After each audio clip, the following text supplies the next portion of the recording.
Severe thunderstorms racing across parts of the Bluegrass State. I'm tracking the very latest coming up. How first responders in Lexington are remembering a firefighter and a police officer who both lost their battles with cancer this morning. A store owner describes confronting a theft suspect deputies say turned violent after the crime.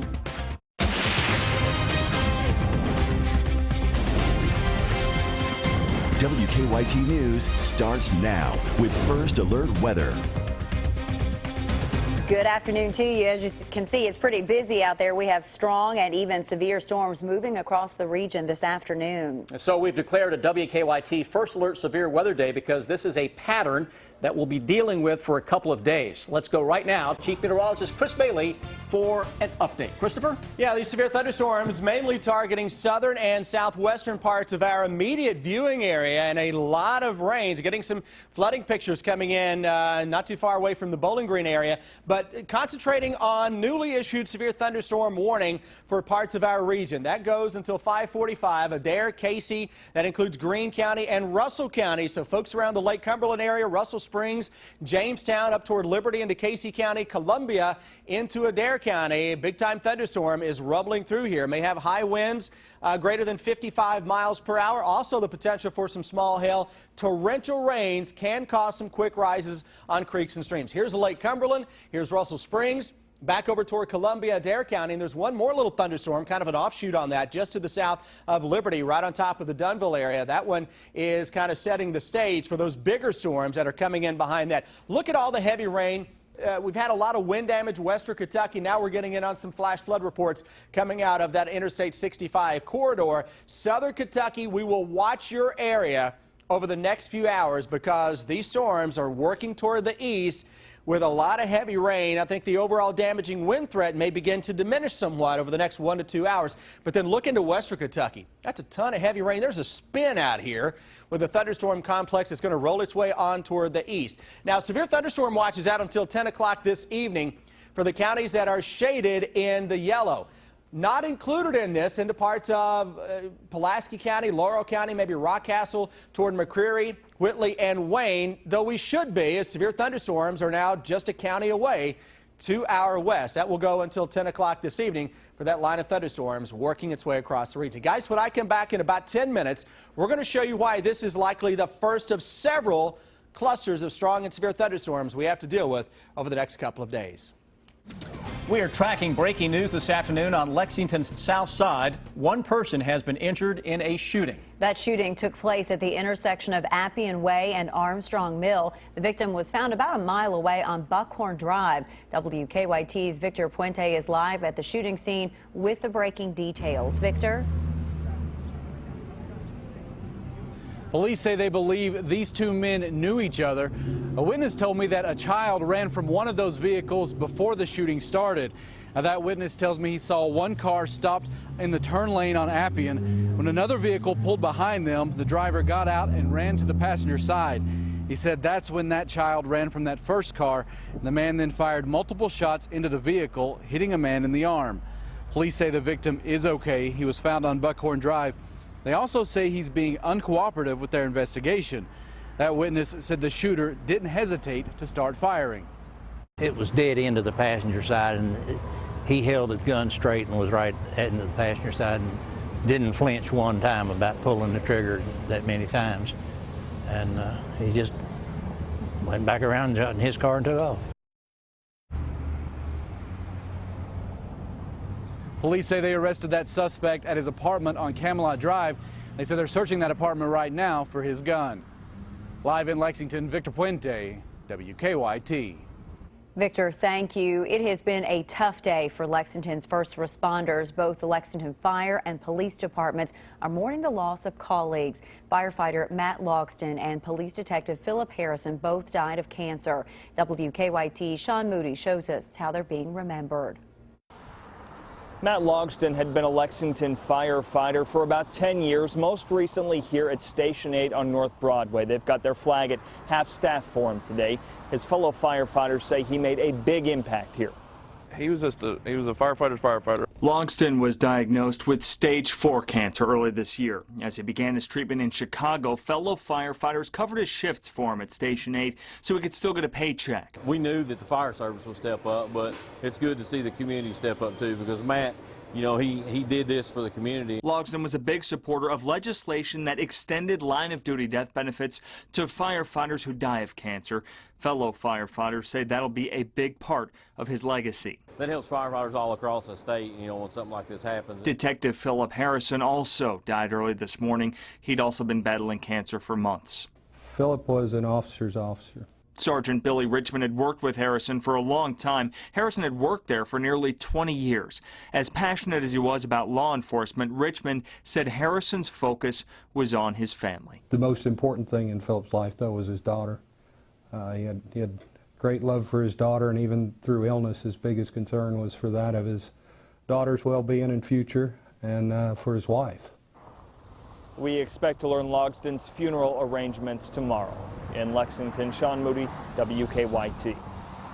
And Harrison's funeral will be Friday at Southland Christian Church on Richmond Road.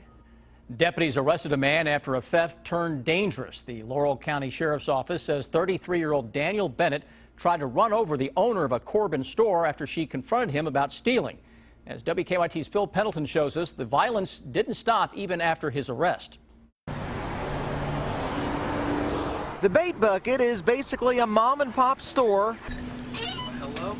where every dollar is a little bit of the lifeblood of the business. And every theft, even the small ones, can be a major headache. To see someone like that just come and steal what we're working so hard for. That someone, police say, is Daniel Bennett, who is accused of stealing hundreds of dollars worth of fireworks. Customers that drove past the store, they saw him going up under the tent. Also, some neighbors down the street saw him go up under the tent at least 3 times. And the last time, police say, was about 3 Wednesday morning. And when Fields showed up to stop him, I grabbed a hold of his car, and of course he forcefully got away from me. did he actually drag you? Yeah, I had a hold of his car as he was pulling out onto the road. Police say that's why Bennett is charged with first-degree robbery. And when brought back to the sheriff's office, police say his behavior led to even more charges. He went ballistic on us here, got confrontational, tried to assault and kick one of our deputies. The investigation is ongoing, but Bennett is basically accused of pulling up to the tent and taking armloads of fireworks time and time again. I just want to thank our customers and our neighbors, because without them, this store wouldn't be as good as it is. Customers and neighbors that likely prevented the crime from being any worse and may have put Bennett in jail. In Laurel County, Phil Pendleton, WKYT. Bennett did not want to talk to us from jail. We did look up his criminal history and found he has faced numerous theft and other charges before. Lawyers for a murder suspect ask a judge to exclude some evidence from his upcoming trial. The hearing for Matthew Donahue took place this morning. Police say he killed his boyfriend at a home on Lamont Drive in January of last year. WKYT's Caitlin Sentner shows us what the defense wanted tossed.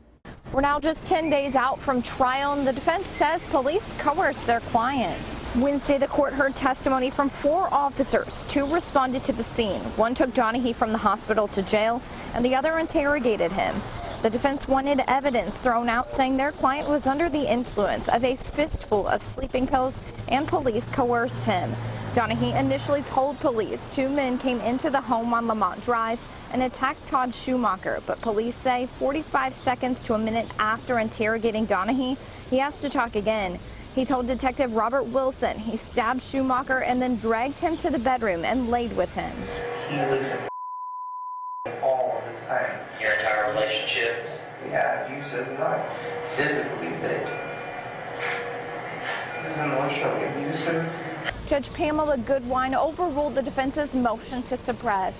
In Lexington, Caitlin Sentner, WKYT.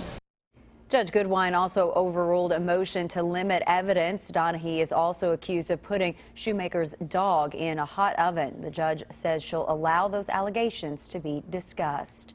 Police call it a tragic accident. A 7-year-old died over the weekend as he and his 8-year-old brother played with a loaded gun. State police say the gun went off while the boys were playing in a home in Lawrence County, killing Blake Case. We're told the boys didn't know the gun was loaded. Police say there was an adult around when the shooting happened, but they don't expect to file any charges. A man survived being hit by a train this morning. Police say he was walking on the tracks naked at the time. Our county-by-county coverage begins in Whitley County. Police tell us the train clipped Steve Lawson near Kentucky 1804, knocking him down an embankment. Police say he only had socks on, and they suspect he was on drugs. Lawson was taken to a local hospital for treatment. A plant expansion is bringing some new jobs to Magoffin County. Logan Corporation's mining equipment plant will move to a larger building. The company plans to hire 70 new employees for its new line of custom dump trucks beds. The company already has 47 employees. More U.S. troops will be in Afghanistan at the end of the year than first thought. We'll tell you about the changes. Determining whether a patient has a reoccurrence of colon cancer could be as simple as drawing blood. We'll tell you about a new test in the works coming up in Better Living. And severe thunderstorms targeting southern Kentucky. Straight ahead, we'll show you how that may be the first of several rounds of strong and severe storms over the next few days. Stay with us. It's WKYT First Alert Severe Weather Day, and it's a first of 3 First Alert Severe Weather Days. We're going to keep this rolling into Thursday and Friday. Severe thunderstorm watch for areas in the yellow. That includes Jessamine County, Woodford County, Anderson points to the south from there, and this likely should be extended a little farther to the east. Somerset, Pulaski County, you got severe thunderstorms that are knocking on your doorstep. Likewise here into Wayne County as well. Let's get into it and show you what all is going on now as these strong and severe thunderstorms work their way toward the east and targeting the Lake Cumberland area. That's a severe thunderstorm warning that is out for Russell, Greene, Casey, and Adair counties. That'll go until 5:45. Monticello, Whitley County over into, or Monticello, Wayne County over toward Whitley City and McCreary County.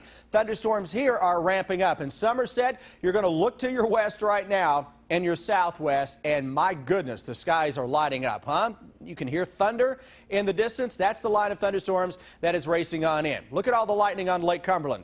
Up toward Russell Springs, Columbia, down toward the Glens Fork area, and up toward Dunville into southern parts of the Casey County area. Liberty, worst of the weather is just off to our south. Watch the creeks and the streams. Here's the strongest part of the storm on 3D Defender that is really now spiking up there as it works its way across the Lake Cumberland area, and that will head into southern parts of Pulaski County and into sections of Wayne County coming up very, very shortly. Watch the flash flood threat from these storms that are putting down a tremendous amount of rain. A lot of wind damage has been reported across western Kentucky as well. Look at all the heavy rain that is still behind this.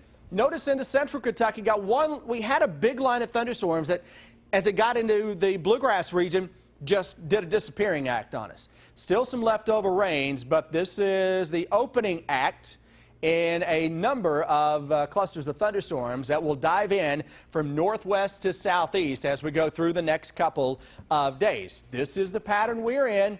It's really a similar pattern that we've been in for the past couple of weeks. It's just had a little variation from day to day and from week to week on where those thunderstorms are coming from. Let's break it down tomorrow. A few clusters of storms and a local severe weather threat, especially, I think, tomorrow morning, then again tomorrow evening and tomorrow night. Friday may start with some severe thunderstorms. You catch a break, temperatures hit the 90s, then late day severe storms will pack a high wind threat. All of that leading to a much better day on Saturday. Sunny, nice, better weather to start the weekend. Those threats over the course of the next 2.5 days. That includes this evening, includes Thursday, includes Friday as well. High winds, threat number 1 in terms of the actual severe weather, but the ground is saturated. We picked up a ton of rain over the past week. You know that. Flash flooding is a possibility. The humidity in the air right now is off the charts, so any storm that goes up can put down a quick inch or two of rain in a half hour. That is the overall moral of the weather story over the next few days. Surprised we don't have flash flood watches out for much of our region, given how wet it is, given the fact we have more thunderstorms that will be coming down the road on and off over the next few days. As I mentioned, Saturday continues to look very good at 84 degrees. Threat for a thunderstorm back in here as early as Sunday. Next week, do we do it all over again? It is at least a possibility with some strong thunderstorms that will be out there. Quick check of what is going on traffic-wise across the city now. Dealing with a little accident on the south side of town. Downtown Lexington appears to be in pretty good shape, but still waiting on this accident to be cleaned up. That is Squires Road at Alumni Drive, so a backup there. But overall, severe weather threat is mainly confined to southern Kentucky this evening. And watch the flash flooding down there, too. We've picked up a lot of rain, guys. Yeah, still busy and active, and more yet to come for us. Coming at us in waves, that's right. All right, Chris, thank you. The Justice Department says it will look into another deadly police shooting. We're tracking that investigation. Police respond to a call about a domestic disturbance, and it ends in a drug bust. Why one of the people charged says it's all a misunderstanding. That's on WKYT News at 5:30. Keep up with the latest news on WKYT.com. Join the conversation on Twitter and become a part of the WKYT Facebook family. Here's a look at the most viewed stories on our website right now. People want to know more about the ribbon cutting for the Ark Encounter. A lawsuit against Kim Davis from a man who wants to marry his laptop.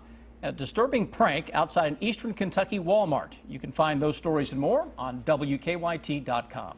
President Obama will leave more U.S. troops in Afghanistan than first planned. He announced today 8,400 troops will remain there into next year. He originally planned to drop troop levels to 5,500 by the end of this year. The president says Afghanistan's security situation remains precarious and the security force isn't as strong as it needs to be. The FBI director will testify before House lawmakers tomorrow. James Comey will be answering questions from the House Oversight Committee about his agency's investigation into Hillary Clinton's use of a private email server while Secretary of State. Yesterday, Comey said Clinton handled classified information carelessly, but the agency isn't recommending charges. U.S. Attorney General Loretta Lynch is expected to testify before another House committee next week. The U.S. Justice Department will investigate a deadly police shooting in Baton Rouge, Louisiana. Police shot and killed 27-year-old Alton Sterling outside a convenience store last night. Cell phone video shows officers confronting Sterling before tackling him.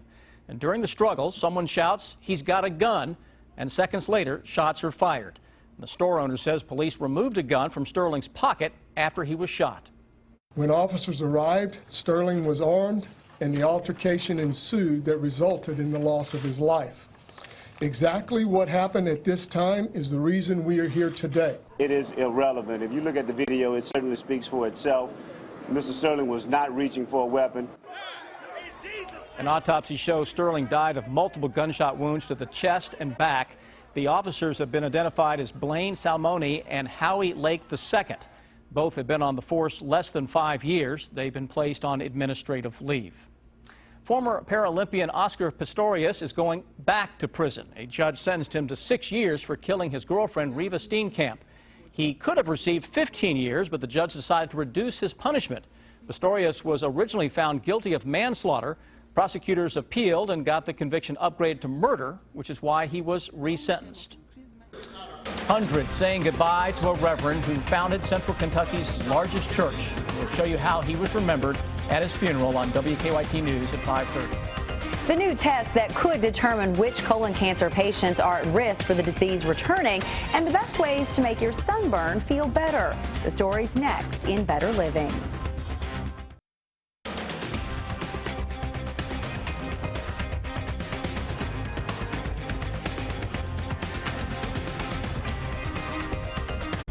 It is time now for Better Living, health, education, and consumer news that impacts your life. One day, determining whether a colon cancer patient will experience a recurrence could be as simple as drawing blood. Danielle Nottingham shows us the test researchers have been working on. To sequence the DNA. Researchers at Johns Hopkins Kimmel Cancer Center say they've developed a blood test that can accurately predict whether some early stage colon cancer patients will have a recurrence. The idea that those patients who are likely to recur should, in fact, get additional therapy. Dr. Bert Vogelstein says the new test, known as liquid biopsy, detects fragments of DNA linked to cancer circulating in the blood. It could help doctors determine which colon cancer patients would need chemotherapy after surgery. This is the optimum time to treat patients when they have these tiny amount of cells, too low to be seen on X-ray studies. Currently, there are no DNA-based blood tests for cancer that are FDA approved.